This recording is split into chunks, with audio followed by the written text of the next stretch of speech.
सुरू असलेल्या पावसाने मात्र जोर पकडलेला आहे। सकाळचं चित्र वेगळं होतं आणि आताचं चित्र काही वेगळं आहे।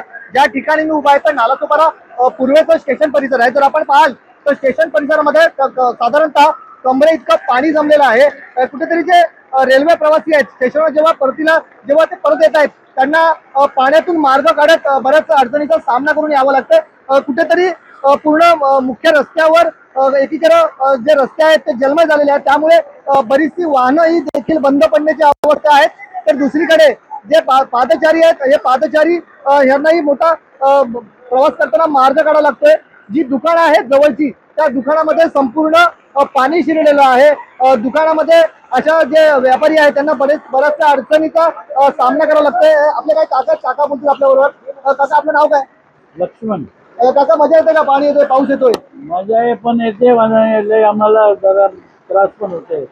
हे आमचं हॉटेल पाणी तुंबलंय आणि नुकसान नाही झालं आमचं। काय करत दरवर्षी असंच होतं राहते, काही सुविधा नाही। बीएमसी दरवर्षी होतं म्हणजे याला जिम्मेदार कोण याला दोषी कोण आहे? आता दोषी बीएमसी वाले दोषी काय आहे? कामं करते ना बीएमसी, कामं करते? काय नाही करते ते पावसामुळे काम करायला येते, उन्हाळ्यामध्ये थंडीमध्ये करायला येत नाही आणि पावसात काम करायला तर काय कोण एवढं काम काम करत नाही। नक्कीच कुठेतरी बीएमसी येते पण जेव्हा गरज आहे तेव्हा कामं होत नाहीत आणि नाहीतर थोडी कामं करायला येतात असा आरोप मात्र जनतेकडून होत आहे। या संबंध विषयावर आपल्याला काय वाटतं नक्की कमेंटच्या माध्यमातून कळवा। नवराष्ट्रकरिता निलेश महाडिक, नालासोपारा। अतिवृष्टीचा इशारा दिलेला आहे 2 दिवस आणि आज तुम्ही बघितलं असेल का या रस्त्याच्या दोन्ही बाजूला 4 फुटाची मोठी गटार आहे। पाणी त्याच्यातनं जाते तरी देखील अति पाणी असल्यामुळे थोडंसं रोडवर पाणी आलेलं आहे। काही ठिकाणी 1 फूट आहे, काही ठिकाणी 6 इंच आहे। वसई विरारच्या अनेक भागामध्ये जिकडे मोठ्या प्रमाणामध्ये स्लोप आहे डोंगरावरनं पाणी जोरात येते आणि वैतरणा खाडीचं पाणी वरती आल्यामुळे त्याचा डिस्चार्ज थोडासा स्लो झालेला आहे। त्यामुळे नागरिकांना आम्ही आवाहन केलेलं आहे की शक्यतो घराच्या बाहेर पडू नका आणि काही इमर्जन्सी काम असेल तर निश्चित आपत्कालीन व्यवस्थापनाच्या नंबरवर संपर्क साधा।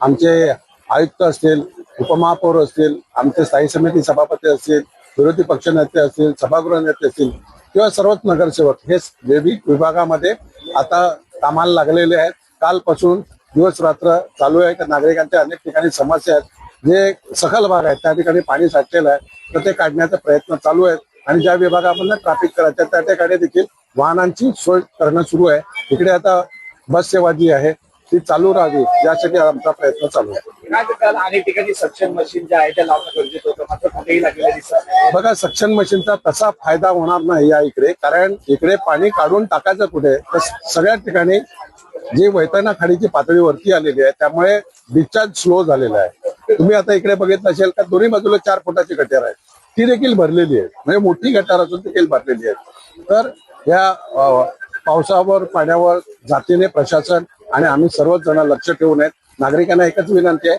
शक्यतो घराच्या बाहेर पडू नका, गरज असेल तरच बाहेर पडा। मेरा नाम अरुण कुमार तिवारी है। अरे यहाँ का हालत अभी बारिश में, पहली बारिश में ये हालत है। आज इधर हमारा दुकान कम से कम 20 साल से है, लेकिन मेरा कहने का मतलब यही है कि यहाँ पे ना गटर कम और बिल्डिंग ज्यादा हो गया है।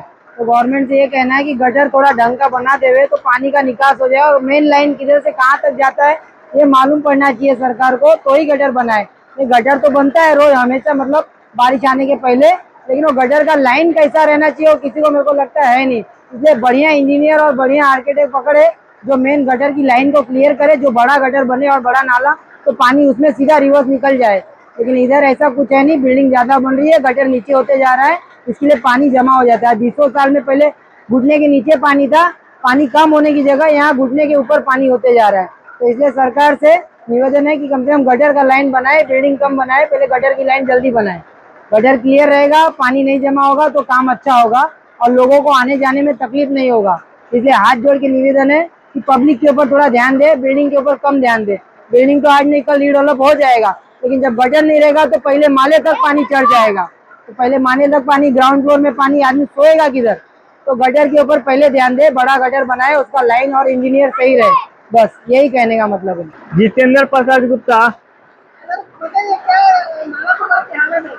हालत आप देख ही रहे हैं सर, ये क्या बोलते हैं, आप हालत देख ही रहे हैं। मेरा पुल इतना देखिए आपके सामने पड़ा हुआ है, उधर थोड़ा दिखा दिए कैमरा में करके। और मेरा यही कहना, कम से 40 से 50 रुपए मेरा नुकसान हुआ है। क्या लगता है क्या करना चाहिए? क्या करें, मेरे सरकार से एक ही मांग है, थोड़ा हम लोग का सोचे हम लोग के बारे में।